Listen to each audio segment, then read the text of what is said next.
Hi there, Pisces, and thanks so much for tuning in. This is Astrogirl, and here is your starcast for the week April 21st through April 27. And this is going to be one very interesting week. It's a heavy week. I think April has been a bit of a heavy month, even though I was hoping, that we had no major retrogrades apart from Mars being retrograde, that it wouldn't be as heavy. But I was wrong. I felt like a heaviness, and I think that blood moon, that lunar eclipse in Libra on the 15th, really made it like an intense time. And then, of course, we've got the Cardinal Grand Cross, which is a huge event happening this week. You're not directly involved because you are not a cardinal sign. The cardinal signs are Aries, Cancer, Libra, and Capricorn. However, it does affect everyone. For example, Uranus is in your second house of money and self-worth. Jupiter in Cancer is your fifth house of romance, creativity, fun. And we've also got, Mars out of phase in Libra, which for you is your 10th house of career, reputation. And then Pluto in Capricorn, your 11th house of hopes, dreams, and wishes. So you really may be feeling as if, your friendships at work, your romantic life, the way you're spending money or your partner is spending money, or maybe you feel like it's not an even exchange and that your partner could be a bit on the cheap side. This is all going to come to some sort of fruition, some sort of decision, some sort of epiphany, and some sort of, not a blow-up. I don't want to say a blow-up because I don't think it's going to be that combustible.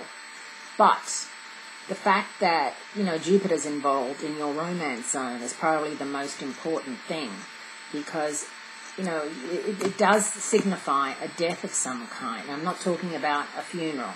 I'm talking about maybe a death of the way you feel about your partner. Maybe you realize that he or she is never going to be the person you want them to be, is never going to be any different from what they are now, which, you kind of know when you go into a relationship with someone that people don't usually change. Or that you don't feel the way you want to feel about that person. You feel like that the love you have for them is dying a little bit, and it's very sad.